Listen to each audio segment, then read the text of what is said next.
Hello friends, आज की कहानी ऐसे लड़के के ऊपर आधारित है जो टाइम को रोककर किसी के भी साथ कुछ भी कर सकता था। अब देखना यह है कि ये टाइम स्टॉप करके कितनों की प्यास बुझाता है। अगर आप चैनल पर नए हो तो चैनल को सब्सक्राइब जरूर कर लेना। मूवी की शुरुआत में हम बेन नाम के लड़के का ब्रेकअप देखते हैं, जहाँ बेन की गर्लफ्रेंड सूजी उससे ब्रेकअप करके जा रही थी। इसलिए बेन धीरे धीरे डिप्रेशन में जाकर अपनी पुरानी बातों को इमेजिन करने लगता है और सोच रहा था कि आखिर क्या कमी थी मुझमें जो वो मुझे छोड़ कर चली गई। अगर मेरा हथियार छोटा था तो बता दिया होता, एक्सरसाइज करके बड़ा कर लेता।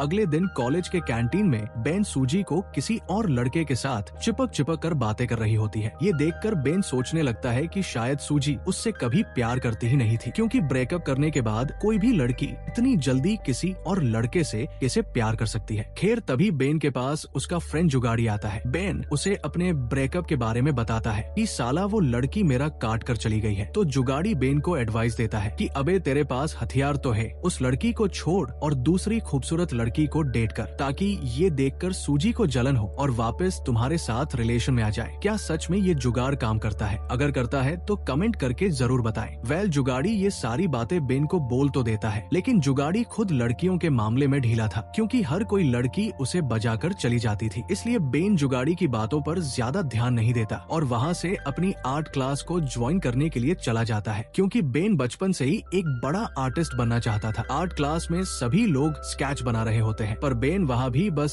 सूजी को ही इमेजिन कर रहा होता है और उसकी पेंटिंग बनाने लगता था। अब एक रात जब बेन अपने घर होता है तो बेन सोने की ट्राई करता है, पर उसे नींद नहीं आती, बल्कि उसे तो हर जगह बस सूजी ही सूजी दिखाई दे रही थी। लगता है बेन भाई का सीरियस वाला प्यार थी। इसलिए बेन सूजी को कॉल करके उससे अपने साथ वापस रिलेशन में आने की भीख मांगने लगता है, लेकिन सूजी उसे मना कर देती है। तो बेन किसी तरह सूजी की यादों से बाहर निकलने के लिए अलग अलग तरीके आजमाता है, जैसे अलग अलग जगह ट्रैवल करना, घर बैठकर किताबें पढ़ना। लेकिन बेंचो सूजी तो बेन के दिमाग में ऐसे चिपकी हुई थी जैसे बरसात में मक्खी चिपकती है। दूसरे दिन बेन चिल्लर लेकर एक मार्ट में जाता है, जहाँ बेन चिल्लर देकर थोड़ा सामान लेता है। तभी बेन उस मार्ट में एक जॉब वैकेंसी का पोस्टर देखता है, जहाँ नाइट शिफ्ट के लिए एक पोस्ट खाली थी और बेन को रात भर नींद नहीं आती थी। इसलिए वो अपना आधार कार्ड पैन कार्ड लेकर सीधा उस मार्ट के मैनेजर के पास पहुंच जाता है। तो उस मार्ट का मैनेजर बेन का आधार कार्ड देखकर उसे अपने मार्ट में चपड़ासी की जॉब पर रख लेता है और कल से उसे जॉब पर आने की बोल देता है। अब इसी स्टोर में 3 लोग और काम किया करते थे, जिसमें से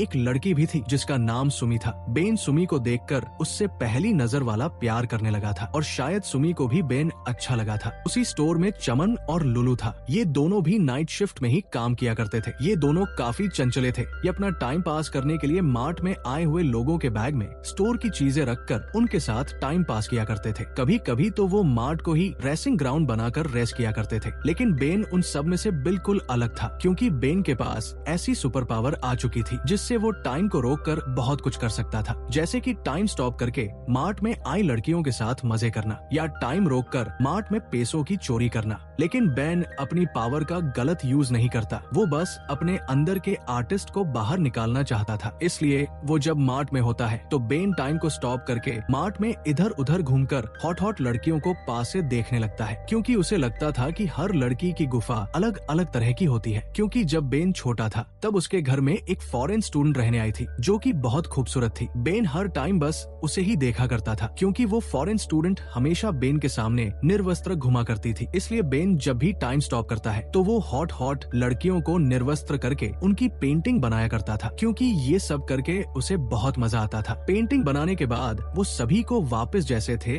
वैसा कर देता था और उसका काम हो जाने के बाद बेन टाइम को वापस अनपॉज कर देता था। ऐसा करके बेन का टाइम अच्छे से गुजरने लगा था। अगले दिन बेन से मिलने उसका फ्रेंड जुगाड़ी आता है, क्योंकि उसे पता था कि बेन अभी भी सूजी की यादों में खोया रहता है और हर वक्त उसे याद किया करता था। इसलिए वो बेन को मूव ऑन करने की बोलता है, पर बेन उस वक्त को भी स्टॉप कर देता है। दरअसल बेन और जुगाड़ी बचपन से ही लंगोटिया यार थे। ये दोनों बचपन में लड़कियों की फोटो देखकर अपनी आंख को ठंडा किया करते थे। इसलिए जुगाड़ी बेन को कहता है कि तुम्हें मेरे साथ क्लब में जाकर मजे करने चाहिए। तो बेन को अपने बचपन का एक किस्सा याद आता है कि बचपन में उनके स्कूल में एक ऐसी लड़की थी जो पैसे कमाने के लिए अपनी गुफा दिखाया करती थी।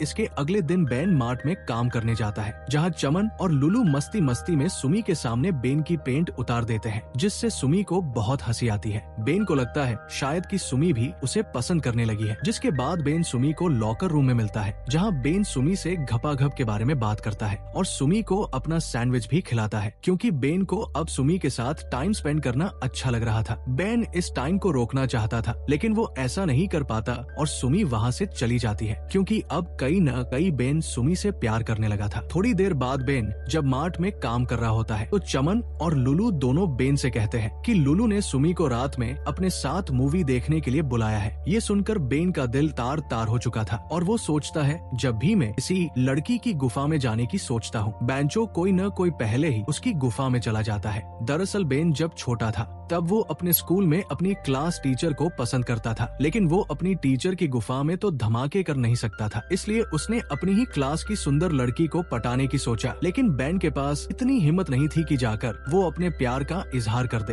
अब एक दिन उस लड़की का एक्सीडेंट में हाथ टूट गया था, जिसकी वजह से उसके हाथ पर प्लास्टर ऑफ पेरिस का लेप चढ़ा हुआ था। जब उस प्लास्टर को हटाया जाता है तो उस लड़की के हाथों पर बहुत सारे बाल उग चुके थे, जिसकी वजह से उसकी क्लास वाले सभी बच्चे उस लड़की का मजाक बनाने लगते हैं, जिससे वो लड़की रोने लगती है। तो बेन उसके पास जाकर उससे कहता है कि तुम जैसी भी हो बहुत सुंदर हो और मुझे तुम पसंद हो। ये सुनने के बाद वो लड़की भी बेन के ऊपर फिदा होने लगती है और एक दिन वो लड़की बेन को स्कूल के एक खोपचे में बुलाकर उससे कहती है कि क्या मैं तुम्हें किस कर सकती हूँ। लेकिन बेन उसको किस करने से मना कर देता है और उससे कहता है कि आज मैंने ब्रश नहीं किया है, तुम कल इसी जगह मिलना, फिर हम दोनों किस करेंगे। ये बोलकर बेन वहाँ से निकल जाता है। अगले दिन बेन उस लड़की को किस करने के लिए वापस उसी जगह आता है और उस लड़की का इंतजार करने लगता है, लेकिन कई घंटों तक वेट करने के बाद भी वो लड़की नहीं आती। दूसरे दिन जब बेन स्कूल जाता है तो वो लड़की स्कूल भी नहीं आई थी। फिर बेन को पता चलता है कि वो लड़की अपने माता पिता के साथ उस शहर को छोड़कर चली गई है। इससे बेन काफी दुखी हो जाता है। फ्यूचर में मार्ट का मैनेजर सभी स्टाफ वालों को भुलाकर उनसे कहता है कि अगले दिन हम सभी एक फुटबॉल का मैच खेलने के लिए जा रहे हैं, इसलिए तुम सभी तैयार रहना। दरअसल वो मैनेजर पहले फुटबॉल का खिलाड़ी रह चुका था। अगले दिन सभी लोग फुटबॉल मैच खेलने जाते हैं, लेकिन वहाँ चमन और लुलू को तो बिल्कुल भी फुटबॉल खेलना नहीं आता था, इसलिए उनकी टीम बहुत गंदी तरीके से हार रही थी, क्योंकि उनकी अपोजिट टीम वाले 26 गोल से आगे थे और वो लोग एक गोल भी नहीं कर पाए थे। बेन लगातार गेम खेलने की वजह से काफी थक चुका था, इसलिए वो टाइम को स्टॉप कर देता है और कुछ खाने के लिए स्टोर के अंदर कुछ लेने जाता है, जहाँ सभी लोग स्टैचू बने हुए थे। लेकिन एक आदमी वहाँ से भाग कर जाता है तो बेन समझ जाता है कि उसके जैसी पावर किसी और के पास भी है जो टाइम को स्टॉप करके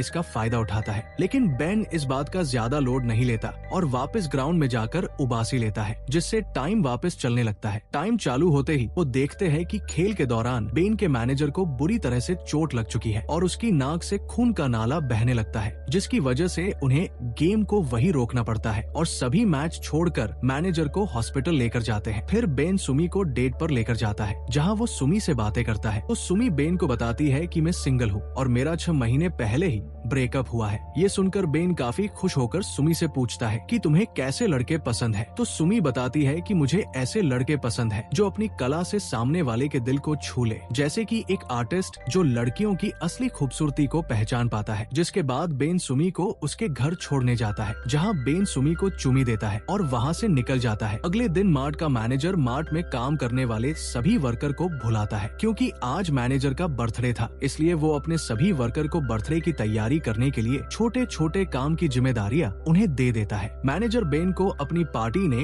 एक हॉट लड़की को डांस करने के लिए लाने की बोलता है, जहां बेन अपने मैनेजर को मना नहीं कर पाता। जिसके बाद बेन अपने फ्रेंड जुगाड़ी को लेकर डांसर लड़की को ढूंढने के लिए जाता है, क्योंकि जुगाड़ी हर टाइम क्लब में जाया करता था और उसे लड़कियों के बीच रहने का काफी शौक था, इसलिए वो बेन के लिए डांसर लड़की का जुगाड़ कर देता है। फिर बेन अपने घर चला जाता है, तभी उसे एक अनजान आदमी का कॉल आता है, जो बेन से कहता है कि मैं एक आर्टिस्ट हूँ और मैं तुम्हारी पेंटिंग की सिटी की आर्ट गैलरी में लगाना चाहता हूँ, ताकि तुम्हारी खूबसूरत तस्वीरों को और भी लोग देख सके। ये कॉल कोई और नहीं बल्कि उसके साथ काम करने वाले चमन और लुलू ने किया था, ताकि वो बेन का मजाक बना सके। इसके बाद बेन जल्दी से तैयार होकर सुमी के पास जाता है और उसे बताता है कि मुझे एक आर्ट गैलरी से कॉल आया था, जो मेरी बनाई हुई पेंटिंग को आर्ट गैलरी में लगाना चाहता है। ये सुनकर सुमी भी काफी खुश होती है। जिसके बाद दोनों अपने बॉस की बर्थडे पार्टी में जाते हैं। उस पार्टी में बेन की एक्स गर्लफ्रेंड सूजी भी आई हुई थी। जी बेन के साथ दूसरी लड़की को देखकर काफी जलन महसूस करती है, इसलिए सूजी बेन बेन की साइड में बुलाकर उससे बात करती है और उससे कहती है कि हमें सब कुछ भूलकर वापस रिलेशन में आ जाना चाहिए। लेकिन बेन अब सुमी से प्यार करता था, इसलिए वो सूजी को रिलेशन में आने से मना कर देता है। फिर भी सूजी जबरदस्ती बेन को किस कर लेती है, जो सुमी भी नीचे खड़ी हुई देख रही थी। ये देखकर उसे बेन के ऊपर काफी गुस्सा आता है और वो वहाँ से चली जाती है। बेन भी सुमी को मनाने के लिए उसके पीछे घर जाता है, लेकिन सुमी बेन के ऊपर काफी गुस्सा थी, इसलिए वो बेन से बात तक नहीं करती। जिसके बाद बेन अपने घर आकर सही से सो नहीं पाता और पूरी रात सुमी के बारे में ही सोचता रहता है। अगले दिन बेन अपनी कुछ पेंटिंग लेकर